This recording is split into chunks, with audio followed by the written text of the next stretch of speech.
নির্বাচনের দিন থেকে আক্রান্ত, মানে 13ই মে থেকে। তাদের মধ্যে বেশ কিছু জন, আমার নাম্বার, হোয়াটসঅ্যাপ নাম্বার যেহেতু সকলকে দেওয়া আছে, আমাকে বেশ কয়েকদিন ধরে তারা মেসেজ করছে যে আপনি সব জায়গায় যাচ্ছেন, আমরা টিভিতে দেখছি, বর্ধমানে আপনার একবার আসা দরকার, আমরা মিট করব। তো আজকে ডক্টর শ্যামাপ্রসাদ মুখার্জির আত্মবলিদান দিবস ছিল। আমি সকালে দুটো প্রোগ্রাম করে, দুপুরে শ্রীরামপুর করে হুগলির ভিতর দিয়ে বর্ধমানে চলে এসেছি। তার আগে কালকে রাত্রে জেলা সভাপতিকে জানিয়েছিলাম। এখানে মোট 60 জন ঘর ছাড়া কর্মী রয়েছেন। তাদের মধ্যে অনেক মহিলারাও রয়েছেন, বয়স্ক লোকরাও রয়েছে, এবং আরো প্রায় 14 জন পাশাপাশি আত্মীয়দের বাড়িতে আছেন। তো 74 জন মতো এখানে ঘর ছাড়ার সঙ্গে আজকে আমার দেখা হলো, যারা 13ই মে নির্বাচনের দিন থেকে এবং 4 তারিখের পর থেকে তৃণমূল কংগ্রেস গুন্ডাদের দ্বারা আক্রান্ত হয়েছেন। কেউ মার খেয়েছেন, কেউ হুমকির সামনে পড়েছেন, কারোর দোকান বা বাড়ি ভেঙে দিয়েছে, কারোর সামান্য কাজ করতেন মুদির দোকানে বা হোটেলে, সে কাজ কেড়ে নেওয়া হয়েছে। তাদেরকে প্রকাশ্যে বলা হয়েছে যে 2021 সালের মতো তোমাদের দেখতে পেলে খুন করব। এবং সেই সময়কালে পুলিশের পক্ষ থেকে ডায়েরি পর্যন্ত নেওয়া হয়নি। পরে অবসরকালীন বিচারপতি সম্মানীয় কৌশিক চন্দ্র মহোদয়ের বেঞ্চ দুটো মেল আইডি ডিজিপি দেয়, তাতে কিছু অভিযোগ যায়। সেই অভিযোগকেও ঠিকমতো এন্টারটেন এখানকার পুলিশ প্রশাসন করেনি। পরবর্তীকালে প্রধান বিচারপতির বেঞ্চে জনস্বার্থের মামলা হয় একাধিক, তার মধ্যে আমিও ছিলাম। প্রধান বিচারপতির পক্ষে মাননীয় হরিশ ট্যান্ডন সম্মানীয় বিচারপতির যে বেঞ্চ, ডবল জাজেস বেঞ্চ, সেই বেঞ্চ থেকে কিছু অর্ডার হয়েছে এবং সেন্ট্রাল ফোর্সের এক্সটেনশনও হয়েছে। 26 তারিখ সেই মামলা আছে এবং 26 তারিখের মধ্যে রাজ্য পুলিশকে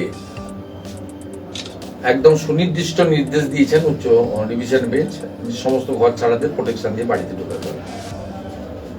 আমরা আশা করব, এখনো তো 2 দিন বাকি আছে, বুধবার 26 তারিখ, সবাইকে বাড়িতে ঢোকানোর তারা ব্যবস্থা করবেন, নিরাপত্তা দেওয়ার ব্যবস্থা করবেন।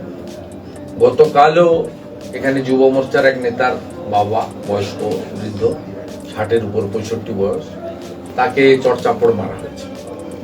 তাতে পুলিশ যদি রক্ষকই যেখানে ভক্ষক, পুরো নির্বাচনটা পুলিশ করেছে।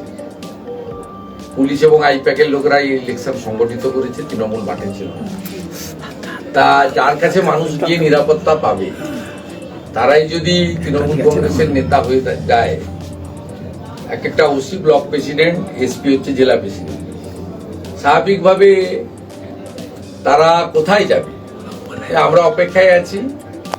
এবং আমি যেহেতু পাবলিক ইন্টারেস্ট লিটিগেশন করেছি, আমি ঘর ছাড়াদের তালিকাও গোটা রাজ্য থেকে সংগ্রহ করেছি। আমার কাছে প্রায় 3-3.5 হাজার নামের তালিকা এসেও গেছে।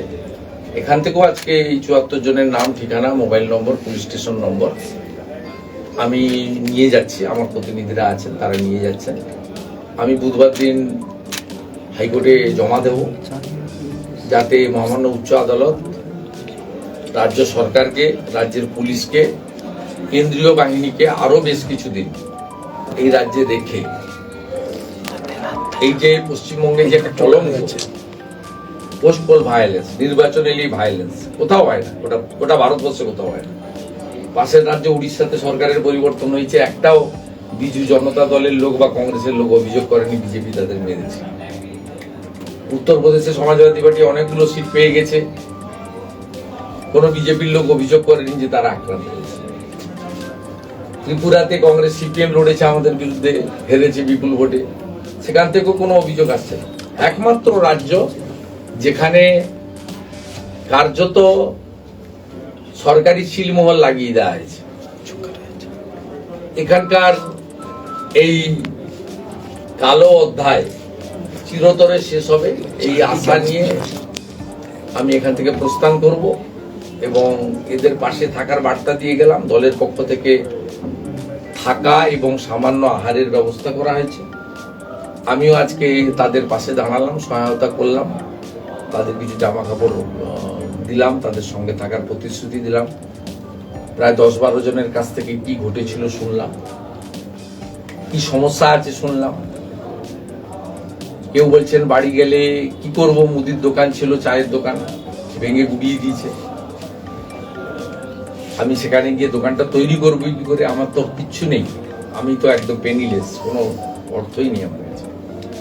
একটা ছেলে দাঁড়িয়ে বলছে আমি হোটেলে একটা কাজ করতাম, 5-6 হাজার টাকা বেতন পেতাম, একবেলা খাওয়ার দিত, আপনি একটা কাজ খুঁজে দেন আমাকে, ওই রকম কাজ, হোটেলের কাজ। কারো বাড়িতে গিয়েও যদি পরিচারকের কাজ করতে খুঁজে দেন, নইলে খাবো কি। বর্ধমান শহরের উপরে আপনারা এখানকার সাংবাদিক, এই যে অমানবিক কাজগুলো হচ্ছে, এই যে মানুষের মৌলিক অধিকারগুলো কেড়ে নেওয়া হচ্ছে, এর বিরুদ্ধে সকল যারা বুদ্ধিজীবী পশ্চিমবাংলা, তারা তো এখন ভাতাজীবী হয়ে গেছে। আপনি শ্রীমতী অপর্ণা সেন বা অন্য যারা আছেন, মাননীয় সুভাপ্রসন্ন বাবু, প্রকাশ্য রাস্তায় গোমাংস ভক্ষণ করার সুবোধ সরকার, এদেরকে আপনি এখন পাবেন না, কারণ এরা সবাই ভাতাজীবী হয়ে গেছে। বর্ধমানে আমি মনে করি যে একটা অতীত ঐতিহ্য রয়েছে। বর্ধমান শহরে এত আক্রান্ত, এই পার্টি অফিস থেকে 500 মিটার দূরে 25 নম্বর ওয়ার্ডের কথা বলছে, 19 নম্বর ওয়ার্ডের কথা বলছে, এখানে হোটেলে কাজ করতে কেড়ে নিয়েছে বলছে, এখানেই চায়ের দোকান, মুদির দোকান 25 নম্বর ওয়ার্ডে মাটির সঙ্গে মিশিয়ে দিয়েছে। পুলিশ ফোন করে বলছে আসুন আপনি, বলে গিয়ে কি করব, বাঁশটাও ভেঙে দিয়েছে, টালিও ভেঙে দিয়েছে, কিছুই নেই। সেন্ট্রাল ফোর্স তো তাকে গিয়ে বাড়িও ঢুকিয়ে দিয়েছিল, তারপরে আবারও নাকি আক্রান্ত হয়েছে। এখন তো যা পরিস্থিতি হয়েছে, প্রত্যেকের বাড়ির সামনে সিসিটিভি দিতে হয়, এত টাকা তো আমাদের নেই, এটা অসম্ভব বিষয়। আগে আমরা জামালপুরে, রায়নাতে সব ঘটতো দেখতাম, ভাতার তো চিরদিনই কিছু জায়গা রয়েছে বিখ্যাত হয়ে আছে। মন্তেশ্বর তো কেন হয় আপনারা জানেন? মন্তেশ্বরে আগুন কারা লাগায়, কে লাগায় সবাই জানে, আমি আর নাম বলছি না। খাগড়াগড় কেন হয় বর্ধমানে সবাই জানে, এখানে কোন শক্তি কাজ করছে। যে সংগঠনগুলোকে ভারত সরকার নিষিদ্ধ করেন দেশ বিরোধী কাজের জন্য, পিএফআই বলুন, সিমি বলুন, তারা এখানে পুনর্জীবিত হয়, তাদেরকে এখানে বাঁচিয়ে রাখা হয়। ভোট ব্যাংকের রাজনীতি আগে সিপিএম করতো, এখন সেটা তৃণমূল সেই কাজটা করে। তাই আমি তাদের পাশে থাকার অঙ্গীকার করে গেলাম, এবং এটা ক্লোজলি মনিটরিং হবে। জেলা প্রেসিডেন্ট করছে, তার টিম কাজ করছে, আমিও পার্সোনালি মনিটরিং করব, করে আবার বুধবারের পরে বসা হবে, বা আমার প্রতিনিধি আসুক, আমি আসি, কথা বলে বলে প্রত্যেককে, আমাদের এই বুথ কর্মীদেরকে আমরা বাঁচিয়ে রাখবো। তাদেরকে সবাইকে হয়তো বাড়ি ফিরিয়ে দেওয়ার পরিবেশ দিতে পারবো না পুলিশ সহযোগিতা না করলে, আমাদের লিমিটেশন আছে, কিন্তু তাদেরকে বাঁচিয়ে রাখার গুরুদায়িত্বটা আমাদের, আমরা করবো। কারণ তারা মাথা নত করতে চায় না। তৃণমূলের এখন দুটো কথা, ঝান্ডা ধরে সারেন্ডার করো, যেমন করেছে দক্ষিণ 24 পরগনার মথুরাপুরের, কৃষ্ণপুরের গ্রাম পঞ্চায়েতকে, মাথা ভাঙাতে একটা পঞ্চায়েতকে কোচবিহারের, এখানে বলছে যে সারেন্ডার করে পতাকা ধরো। আর তৃণমূল মানেই তো টাকা নিতে হবে, চোর সবাই জানে। গরিব লোক হলে 30,000, 50,000, আর একটু সচ্ছল হলে 2 লাখ 3 লাখ, আর একটু পয়সা ভালো লোক হলে 5 লাখ টাকা তাদের চাই। শুধু তাই নয়, এখানে যে রাইস মিলগুলোতে আছে, যাদের লেবারদের বেতন অ্যাকাউন্টে ঢোকে, প্রভিডেন্ট ফান্ড কাটা হয়, বিজেপি করার অপরাধেও তাদের কাজকর্ম বন্ধ করা হয়েছে। সেটাও আমরা প্রথমে রাইস মিল অ্যাসোসিয়েশনকে জানাচ্ছি, তারা যদি এটা টেক আপ না করে তাহলে আমরা এটা আইনের আশ্রয় নেব। দাদা 74 জনের কথা যেটা বলছি, তারা কি পার্টি অফিসে আশ্রয় নিয়েছেন নাকি না? আপনাকে তো পুরো হিসাবটাই বললাম। 60 জন এখানে থাকেন, রাত্রিবাস করেন, আর এক্সট্রা 14 জন আত্মীয়র বাড়িতে থাকেন, এখানে পরিষেবাটা গ্রহণ করেন। শুভেন্দু, অনেক আমি শুরুতেই একবারে ডিটেলস সংখ্যাটা আমি এক্সাক্ট বলতে পারবো না, 10 তো নিশ্চয় হওয়া উচিত, 8-10 জন তো।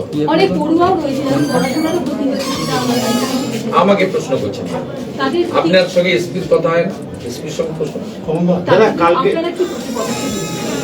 আমরা আমাদের মধ্যে নিচ্ছি বলেই তো এখানে আশ্রয় শিবির, খাওয়া দাওয়ার ব্যবস্থা করা, তাদের প্রাইমারি ট্রিটমেন্ট করা। আমি আজকে এসেছিলাম, ওদেরকে গার্মেন্টস দিলাম, কিছু পকেট মানি দিলাম, দাদা গত আরে এটা না, সব করা হচ্ছে।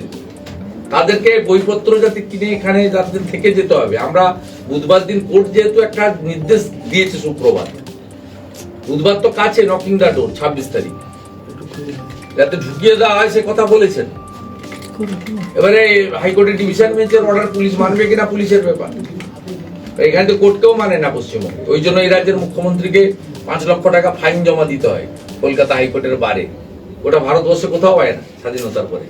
দাদা গতকাল কাকসা থেকে তো জঙ্গি সন্দেহে এক ছাত্রকে গ্রেফতার করা হয়েছে এবং ঠিক 10 বছর আগে এই বর্ধমানে কাকসা থেকে এটা গতকাল হয়েছে, আর 10 বছর আগে বর্ধমানে খাগড়াগড়ে।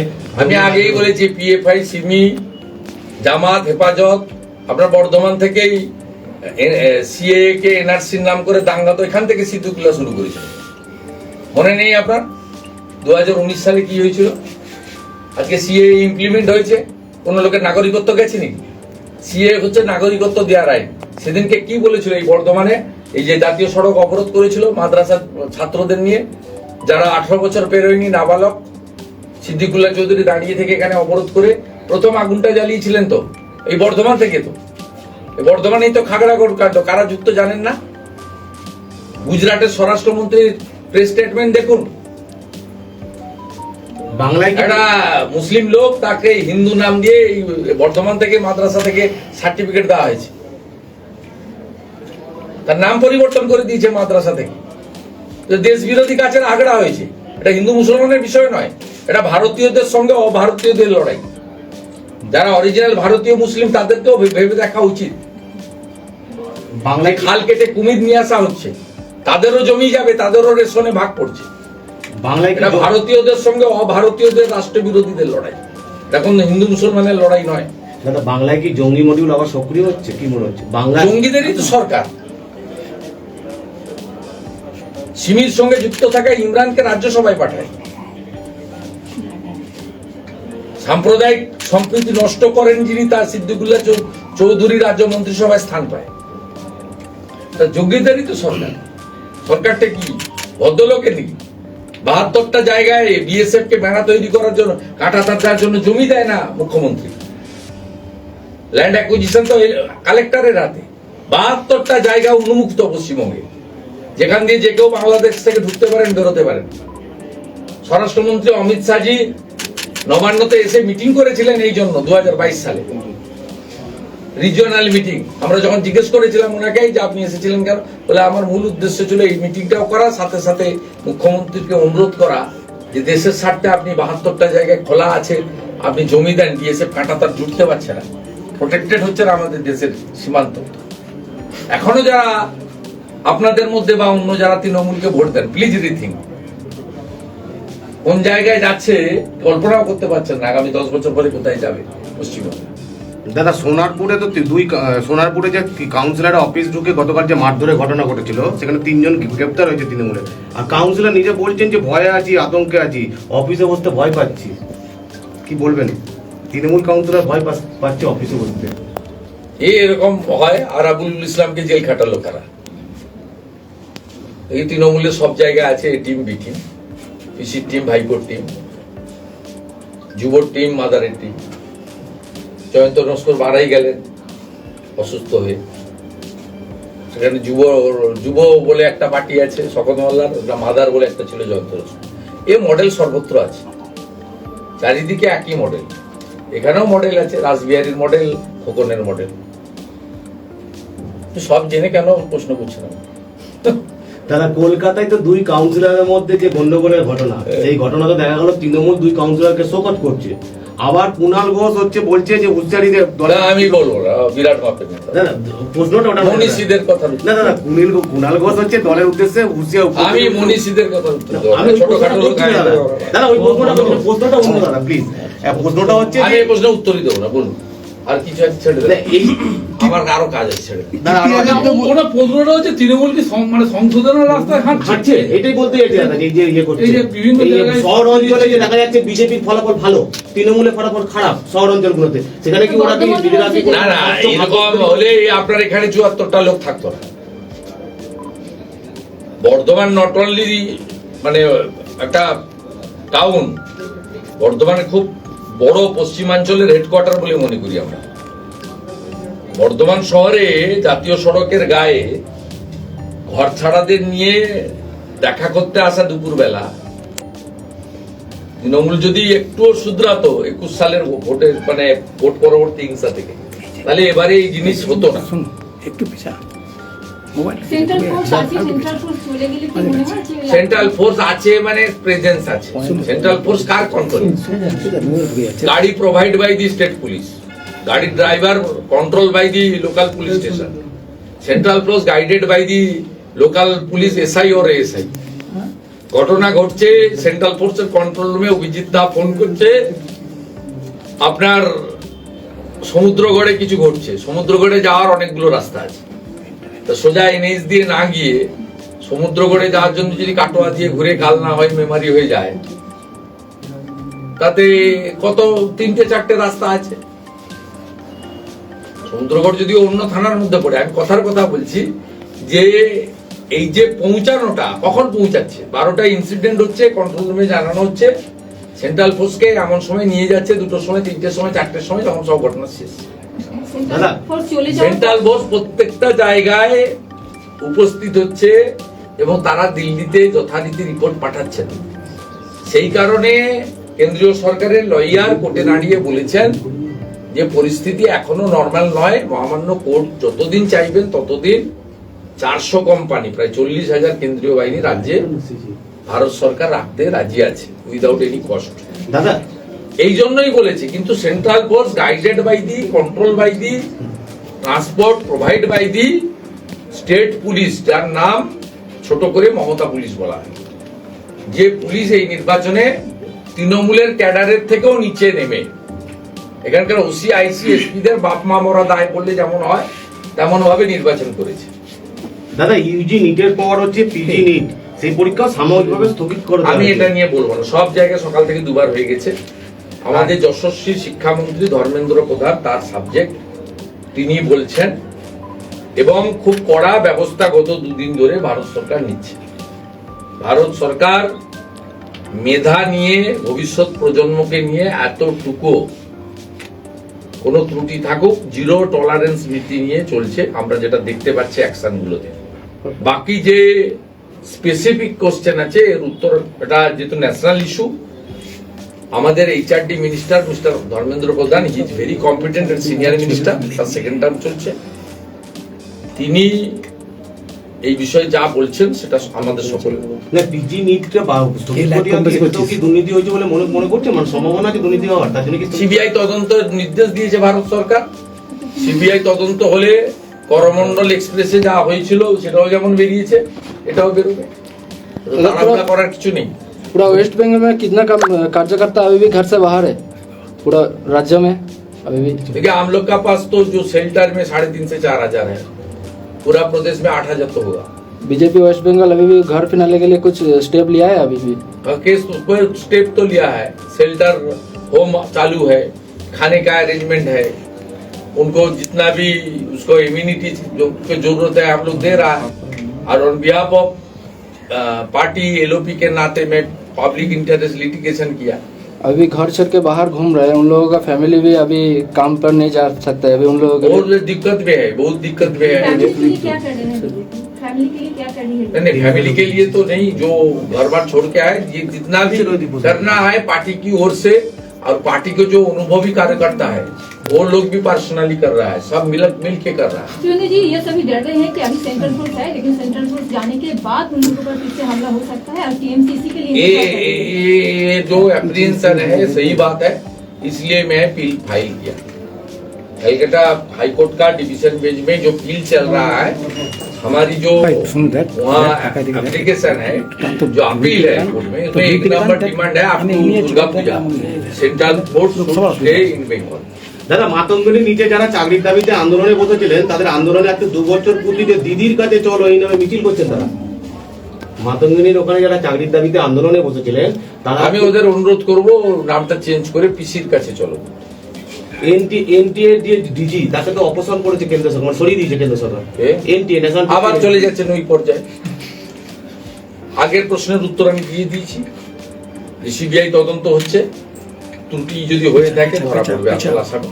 আর রিগার্ডিং যে মানে স্পেসিফিক কোশ্চেন রিগার্ডিং এনটিএ বা নিট বা পরীক্ষা প্রশ্ন, এটা নিয়ে অলরেডি ডেইলি আমাদের সিনিয়র মিনিস্টার ধর্মেন্দ্র প্রধান বলছেন। এইটাকে নিয়ে তো দাদা একটা প্রশ্ন উঠছে, যেটা যে ডাক্তারি না পরীক্ষা না আমি বলবোই না কেন, আমার সাবজেক্ট নয়, বলতো সব বিষয়ে কথা বলতে হবে কেন? আমি সিবিআই তদন্তকে ওয়েলকাম করছি। সিবিআই তদন্ত হয়েছে এবং মাননীয় প্রধানমন্ত্রীর ক্যাবিনেট এটাতে জিরো টলারেন্স নীতি নিয়ে চলছেন।